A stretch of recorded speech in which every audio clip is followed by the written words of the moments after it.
So this is the polymorphism challenge video, and we're continuing on from the previous video.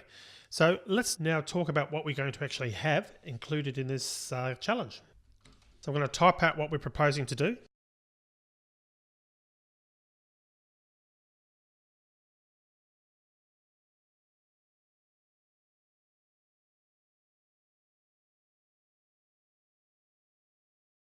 Okay, so here is the challenge.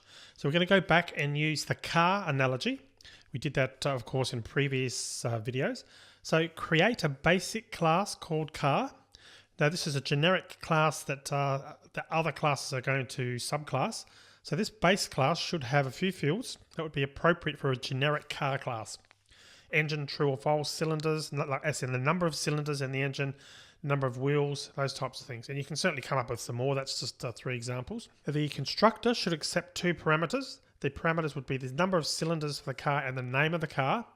Then you should also initialize the other parameters as well in that constructor. You'll also want to create appropriate getters for those fields so that they can be accessed elsewhere. And you need to create a few methods like start engine, accelerate and brake.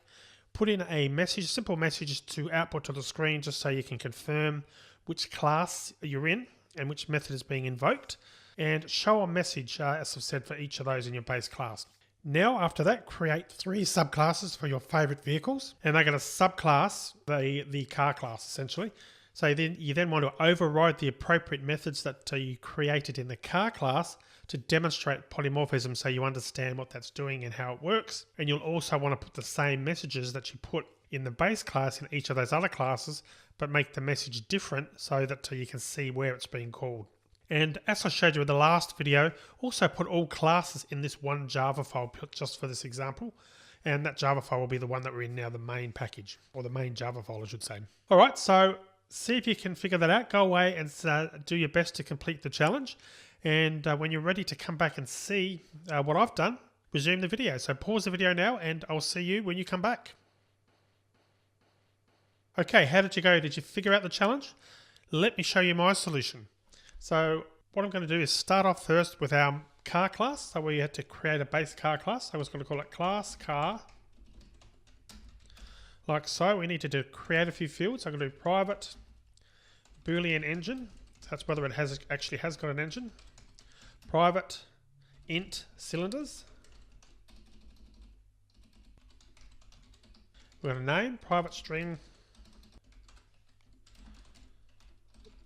name, and lastly we also want to set the number of wheels. So private int wheels. Like so, we need to create a constructor which should initialize the cylinders and the name, which are passed to it as a parameter, and then just to set the other ones to those values that we've got indicated below. Okay, so I'm going to create a constructor, and I'm going to use the 2 parameters which we talked about were cylinders and also the name. They're the only 2 parameters. The other 2 we're going to set the values manually, like so. And so it'll be this dot wheels equals, set that to 4. And this dot engine, we're just going to set to true in case it's all the cars that we're using. This car class and all the subclasses will be set to true. We need to create a getter. So let's create a getter for each of those in case we need to access them. Actually, we won't create one for engines, seeing though it's a little bit meaningless because we've actually got that set to true, and actually the same for wheels because wheels is set to 4 no matter what anyway. So we'll just leave those out and do the other 2. Next, we need to create a few extra methods, simple methods that will show some basic features. So we're going to use start, engine, accelerate, and brake. So I'm going to create those methods, public. They're going to return a string for each, start engine, no parameters, and we're just going to put return. And what I'm going to do is just put the word car and a dash and a greater than sign just to signify that we're actually in the car class. And we'll put start engine.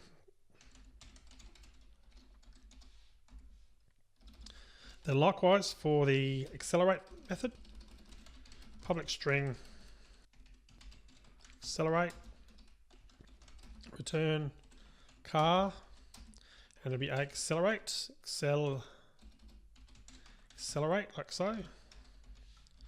And lastly, we'll do the brake one. I can type public string brake, return car brake. So there's our basic class there now, pretty basic as you can see. Just confirming we've set the fields up, we've initialized the constructor, and we've set the other values with hard-coded wheels and engine as well. And we've created appropriate getters, and we've created our 3 methods. And we're also showing a message for each of those classes, so that's good. So now what we need to do is create 3 subclasses for your favorite vehicles, 1 for each vehicle, then override those other methods and put some prints in there, and then we just want to show them working in the main method. So to do that, let's create one first. I'm going to create a class for Mitsubishi. So class Mitsubishi extends from car, like so. And we're getting that error now. And the error is there's no default constructor available. And the reason for that, of course, is that we actually created a constructor up here with parameters. And because we're doing that, we now need to specify a parameter. So what we're going to do there is create our constructor, and you can see it's automatically accepting those 2 parameters, cylinders and the name, and it's calling the super, which is going to call, of course, the super class's constructor to initialize it there and save our values. So that's the constructor done. Next, we need to override those 3 methods, so we can just use our override function. Override. So let's go through, and we now need to override 3 of them. Note that you can also override getters. We're not going to do that, but you could actually do that if you wanted to. I'm going to select those 3 methods, start engine, accelerate, and brake, and override those. Now you notice the default option that IntelliJ gives us there is super.startEngine, and that's a way to call the super function. So in some cases, you may want to do that. You might want to call, do some processing in that base class for here for start engine, and then provide your functionality after that, over and above that. So I'm going to leave that out, but that would be how you would call it if you wanted to call that before actually adding your own code. So what we're going to do there though, is I'm just going to take a copy of this. And I'm going to paste it there. But I'm going to change that, and we're going to call that Mitsubishi. And I'll do the same for the other 2. Just move the screen a little bit so the little messages down the bottom don't impact us. And of course I need to change then the name of the method, so it's going to be accelerate and brake. Okay, so if we just do a test run of that now just to make sure that it's working. So firstly we could put car equals new car. And we could just put 8, base car. Then we could put car dot start engine, car dot accelerate, car dot brake, like so. Move it up a little bit. So if we run that now, we should just see the basic messages from the base car class, and we're actually doing a return there. The reason that's not working is we should probably change that. It's got a return. Probably should have changed that to output that in that method just to save us a bit of time, but that's all right. What we'll do, we can fix that. We can go like this. We can put system.out.println and wrap that around the method. And what that will do is actually print whatever was returned from that method. In this case will be our message. So we can do the same for that one. And then the same for this one. Like so. So now we've wrapped the actual method call inside a system.out.println, so we're actually just printing out whatever the result is coming back from that method.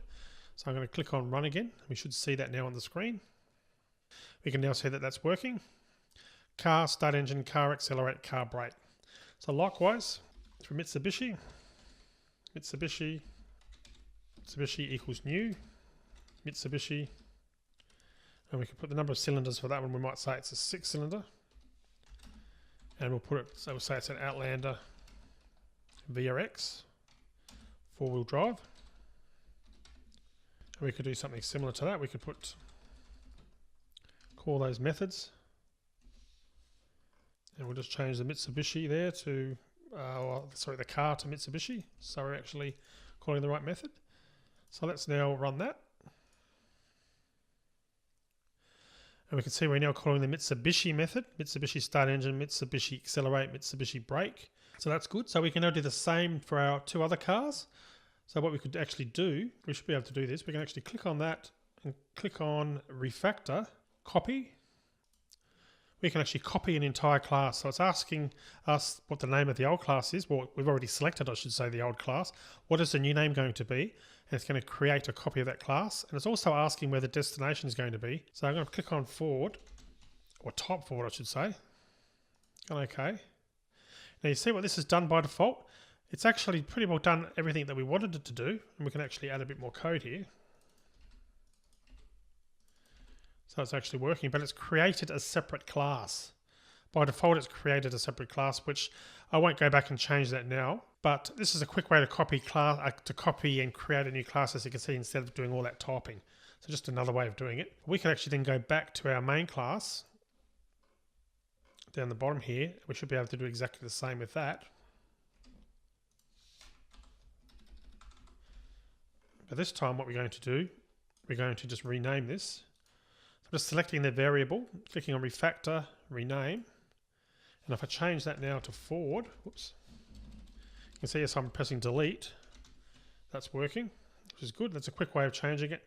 Then we'll change this to forward as well, and change the constructor name, the class name I should say. So, and obviously change the actual car name as well. Ford Falcon, that's about the only one I know off the top of my head. Run that. Forward is now working, as you can see. And if we did want to, I think there might be an option to do this. We just click on right click refactor. I think we can click on inline. Inline all references and remove the class.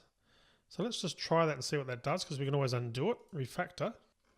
Interesting, that's done something. You can see what it's done there. It's actually created a class within the constructor. So you can see this part here has been created. That's what's called an inline class. So it looks like it's actually a parameter. You might be wondering, well, why isn't it separate to this one here? Like this class for Mitsubishi is completely separate, and we've typed it all in there.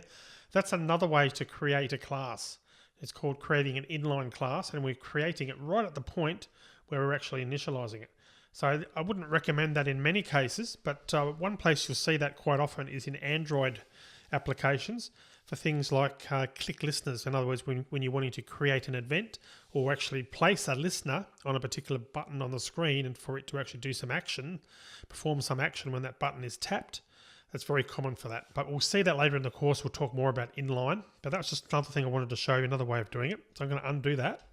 And I'll just press, in this case, Command Z and say, do you want to undo that? So I'm going to click on yes. And you can see down the bottom what it's done. And we've probably now, if we have a look at our view, at our classes, we've actually got our classes back there again. So it's undone that change, which is pretty nice. So I'm going to leave that in there anyway. That was just another way I wanted to show you of how to quickly change something. So let's just go back here again to our Mitsubishi class. And this time I'm going to do a copy, refactor. We'll do a copy. And this time we'll create a class called Holden. Like so. And now we're going to do a right click that, click on refactor and try move. Move to package, and let's try this, make in a class of. Let's choose our main class. This is another way to create one, and click on refactor. Now you can see by doing that, it's largely got this right, but it's actually created the class and it's moved it from what was external back into this particular Java file, which is a good step in the right direction. And we could do the same thing with IntelliJ by going back to our Ford class, right click that, refactor, move, make in a class of, and we'll choose main again. And notice that says Holden in main now. So that's telling us it's actually a class within the main class. Click on OK. Click on refactor. We've now got our Ford class in there. And what we can do then, just to change this a little bit, we'll go back here. We'll copy them both. Take them out of there. And actually, I'll make a bit of space here. You can see what we're doing. If we go back up to the top again now, and just below that second definition, I'm going to paste the classes in there now and get rid of the word static, which now are not appropriate because we're not actually in the main class anymore. And I'll take it back out of there again as well. So now we should have our three classes like I originally was going to do: Mitsubishi, Holden, and also Ford. And we could just do last thing we could do there is just copy that and paste that. Do a rename, right clicking on the variable for Ford, refactor, rename. We'll call that Holden. Press enter to accept the change, and then we'll just change this one. Holden.